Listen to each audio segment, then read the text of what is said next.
Ladies and gentlemen, welcome. I want to invite you on an exciting journey, a quest to learn and understand new things about the world of assessment. So, my name is Prof. Miller, and I will be your guide on this new adventure. So before we start, there's a few things that you need to understand to find your path along this adventure. Each one of these components is going to ensure that this is an enjoyable quest.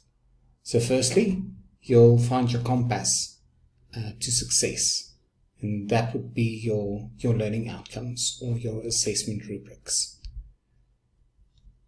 Your guide and navigator on this journey will be your lecturer.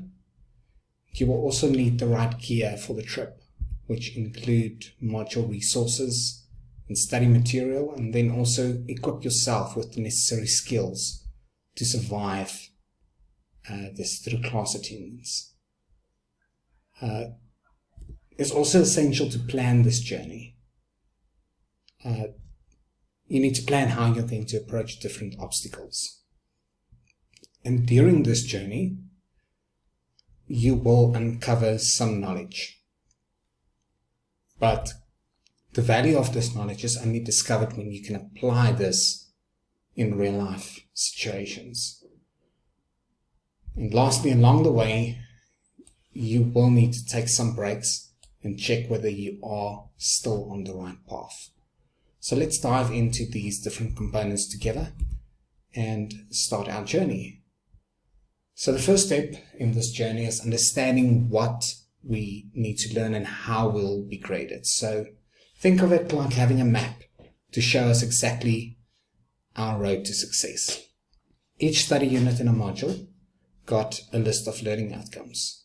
So if you're preparing for a test, let's say on study unit 1, let these learning outcomes guide you on what to study. When you have an assessment or assignment to complete, let the rubric be your guide. I call it the backward-forward approach. So start with what is expected and make sure that forms the foundation of the assignment. Because at the end of the day, the lecturer is going to use this to grade your assignment. So if you're doing a IMC plan in the marketing mix, and to get maximum points, you need to have more than 3 channels included. So make sure you've got at least 4 channels, because if you only got 3, you won't get maximum marks. Talking about your lecturer, he or she is going to play a crucial part along this journey. They know the way because they've been to the destination. They understand what tools and skills you need to succeed. And believe it or not, they genuinely want you to succeed.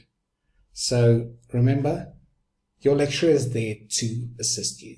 So don't hesitate to ask them anything you don't understand. So firstly, attend your contact class sessions.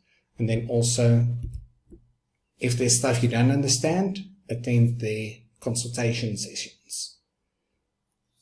But keep in mind, these consultation sessions are not private classes. So you still need to attend regular contact classes. And if there's additional stuff you don't understand, then you can consult during consultation sessions.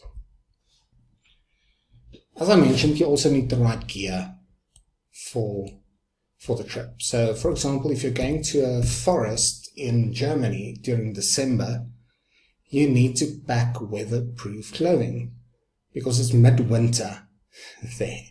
So again, your guide or the local that's going to help you there has been to the destination and know what you need to pack.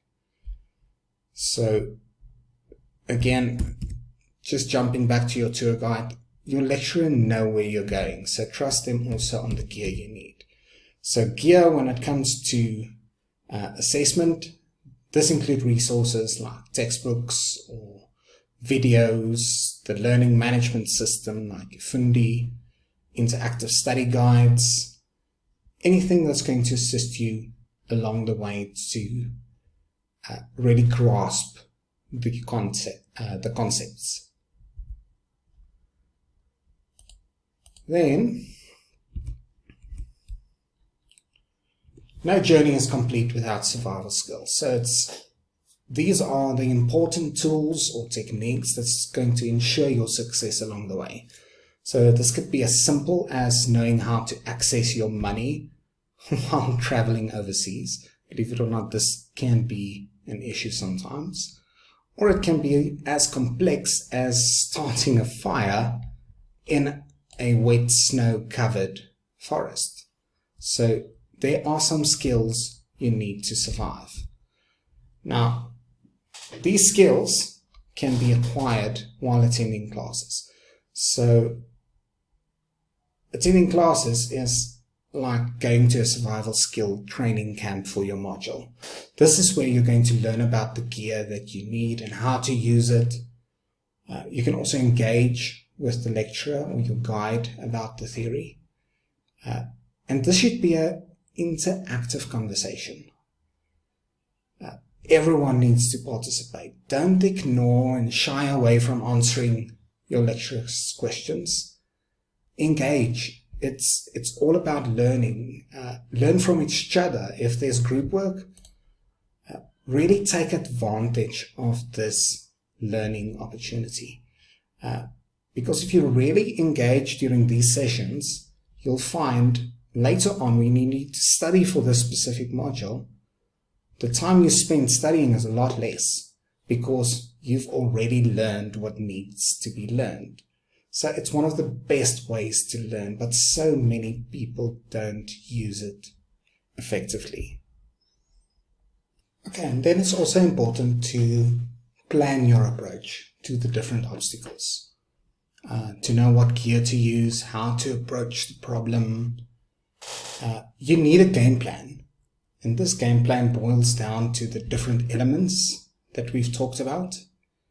The compass, where you're heading, your guide, your resources, but also your personality and your skills. So a lot of this resolves around time management.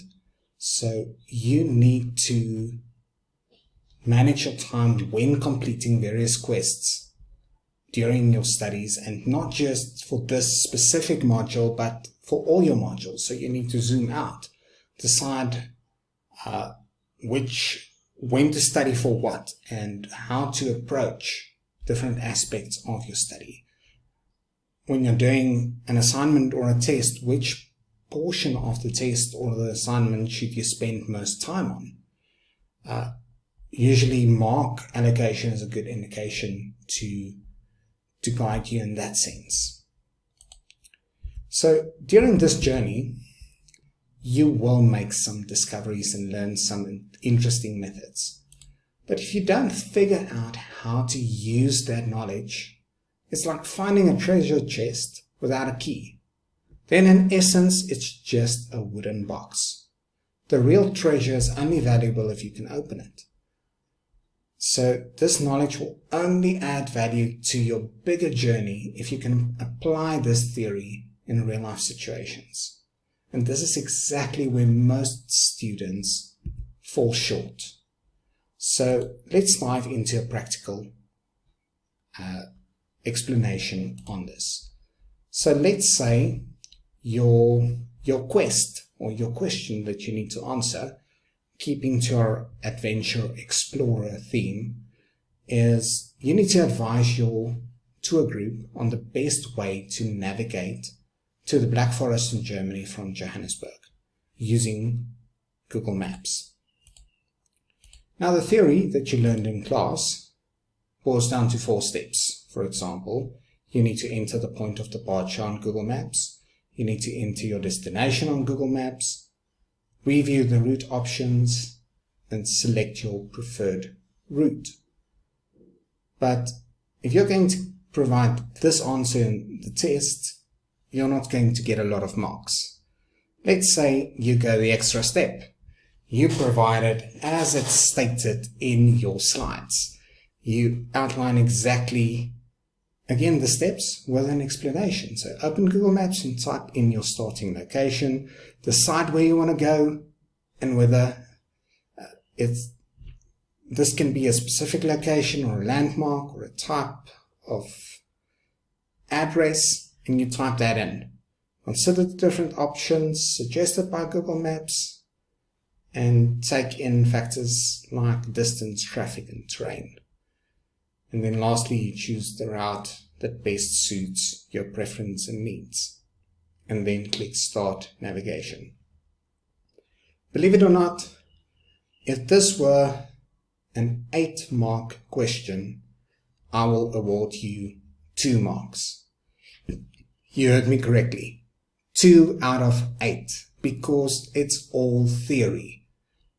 You haven't opened the treasure chest yet. It's all still closed. In order to apply it, you need to go a step further. Because without applying it, for all that I know, you might be stuck in, what's it called? Forest Lane in Johannesburg. If you go to Google Maps and you type in forest, the first hit is Forest Lane. And if you click the first direction option, it's to walk there. So by just stating this, you're not proving anything to me. You might be walking to Forest Lane and not the Black Forest. So if you really want to apply this, you need to do what the question asks you to do. You want to find the best way to navigate to the Black Forest in Germany from Johannesburg using Google Maps. So first step, open Google Maps. Type in Johannesburg as your starting point. Second step, enter Black Forest, Germany as your destination. Now, if you go and review the route options, there's a walking route. I'm not sure if you're going to be able to see it on here. There's a walking route. It's going to take you 2,400 hours. So that's a option. You can drive there.